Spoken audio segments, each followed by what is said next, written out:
The moment the trembling little girl tugged on his sleeve, the world around Adrian Voss seemed to halt. Sunlight poured through the glass walls of the city plaza, reflecting off the CEO's tailored suit, but all the brightness drained from his mind when he looked into the girl's terrified eyes. Her small fingers, dusty and shaking, clung to him as if he were her last hope.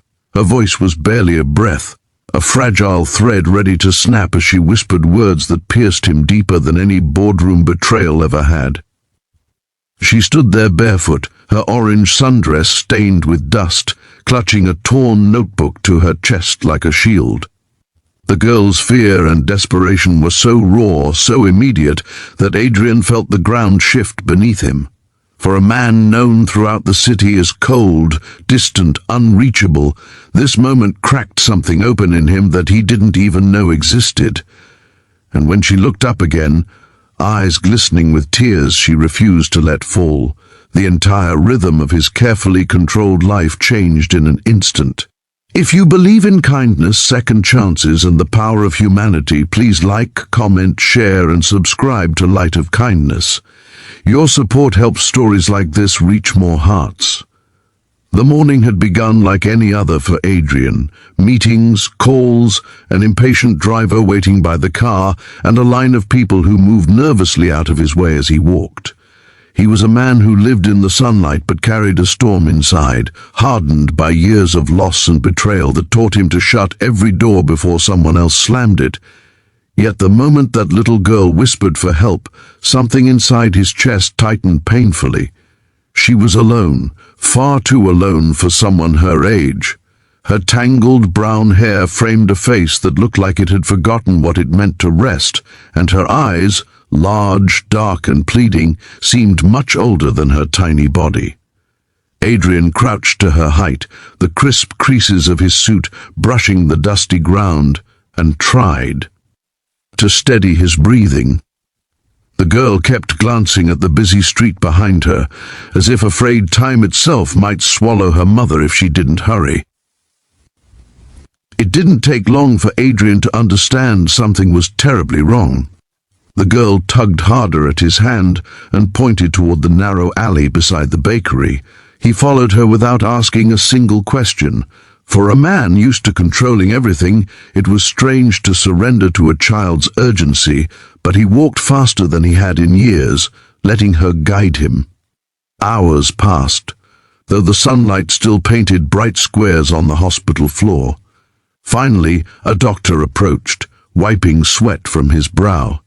Aliyah was stable for now, but severely dehydrated, undernourished, and suffering from extreme exhaustion. She needed rest, proper meals, and time away from constant stress. When the doctor left, Mara broke into silent tears, covering her face with her small hands.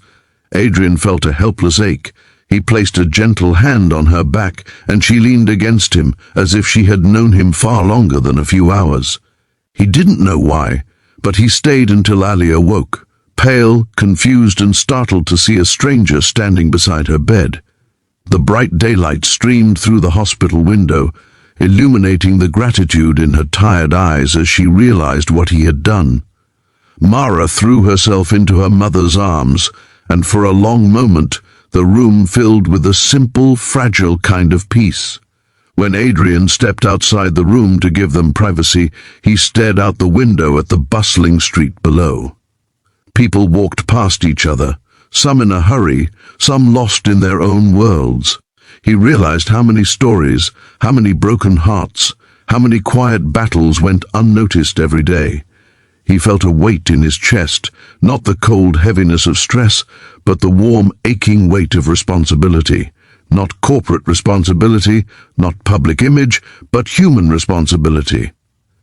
Over the next few days, Adrian returned again and again. He brought proper meals, arranged for tests, and ensured Aliyah didn't worry about expenses.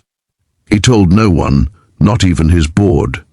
This wasn't charity, it wasn't publicity, it was something much more personal, a chance to do for someone else what he wished someone had done for his own family, a chance at redemption he didn't know he needed.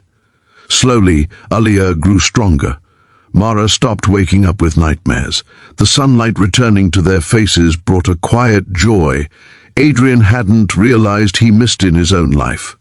He visited them even after Aaliyah was discharged, helping them move into a safer place and ensuring Mara could attend school without worry. He didn't try to replace anyone. He simply became someone they could rely on, someone who cared enough to stay. And through all of this, he felt himself changing too. The coldness that once ruled him melted into warmth, and the controlled precision of his days softened into something more meaningful.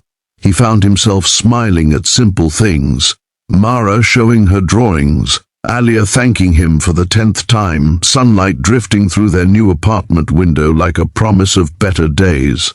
Months later, when Aaliyah found a stable job and life had finally steadied, she stood in front of Adrian and thanked him with eyes full of sincerity. She told him that he hadn't just saved her life, he had saved Mara's spirit, her hope, her trust in the world. And Adrian realized that in saving them, he had saved a part of himself he thought was long lost. If this story touched your heart, please like, comment, share, and subscribe to Light of Kindness. Your engagement helps keep these emotional stories alive. Special request, leave a short comment about the moment in the story that moved you the most. As daylight streamed across the city, warming every corner and illuminating every quiet struggle and triumph, Adrian walked away with a gentler heart than he had ever known.